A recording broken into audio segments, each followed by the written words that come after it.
السلام عليكم ورحمة الله وبركاته. ازيكم يا احلى متابعيني ومشاهديني في الدنيا؟ اتمنى تكونوا بخير ان شاء الله. النهارده بقى هنعمل جلاش وبسبوسه في منتهى الجمال، وهنعيش بقى جو المحلات. شايفين جميله ازاي؟ تحفه. ولا الجلاش يا جماله اكتر من رائع. شايفين البسبوسه بتدوب في البق دوب. بسم الله الرحمن الرحيم. اللهم صل وسلم على سيدنا محمد. انا النهارده مستخدمه كيس دي اللي هو البسبوسه ده جاهز، وطبعا طرف المعلقه بيكنج باودر، وكوبايه الا ربع من السمنه، كوبايتين من اللي هم الزبادي اللي احنا بنجيبهم من عند اللبان دول العاديين. تمام كده اهوت. انا اشرب السمنه الاول بالدي السمولينا، وعليها طبعا طرف المعلقه البيكنج باودر. هجيب كوبايتين من الزبادي، انا عايزاهم اقلبهم كده كريمي قبل ما اضيفهم على دي البسبوسه، ومش هقلب كده، يا دوبك هلم العجينه بس. وطبعا الصينيه اهي اقل من الوسط، دهنها طبعا طحينه، وهفردها كده وادخلها طبعا على درجه حراره 180 لحد الوش عندي ما يحمر.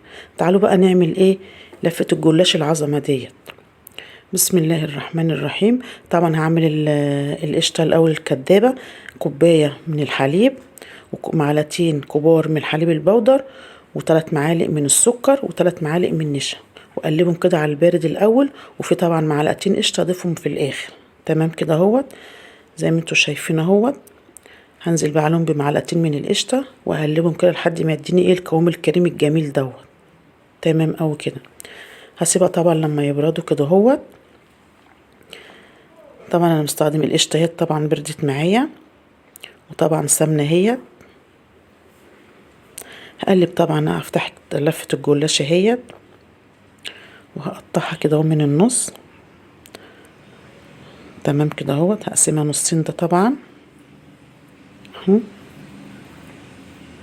نخليها بقى ايه في منتهى الجمال، وتبقى طريه وحلوه. طبعا جايبه صينيه اهو دهنها سمنه، واقلب كده سمنه بسيطه. عايزه بقى اضيف على القشطه الكدابه ديت مثلا شويه مكسرات لكم في مطلق الحريه. انا اعملها صوابع كده جميله. هاخد طبقتين وهوريكي برضو الطبقتين هتديكي قد ايه في حجمها، والطبقه الواحده هتديكي قد ايه في حجمها. شايفين؟ تمام اوي كده. هعمل واحده تاني، واخدها طبعا ورقتين اهوت. تمام اوي اهو. تعالوا بقى نعمل ايه؟ طبقه واحده، وهوريكي برضو حجم دي وحجم دي، واللي انت عايزاه وظفيه عليه.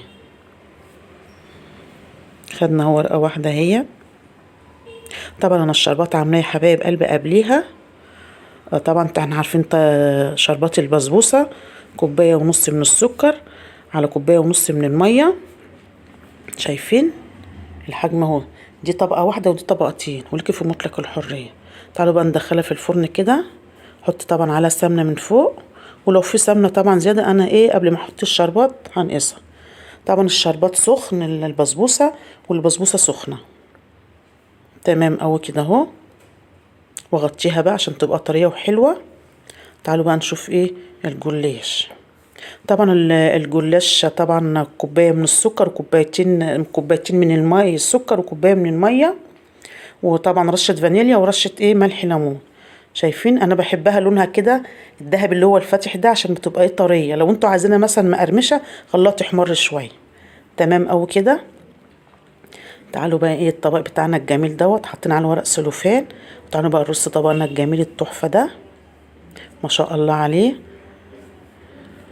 البسبوسه جميله جدا، والجلاش اجمل صراحه. وهندوق مع بعض كده بقى ونوريكم.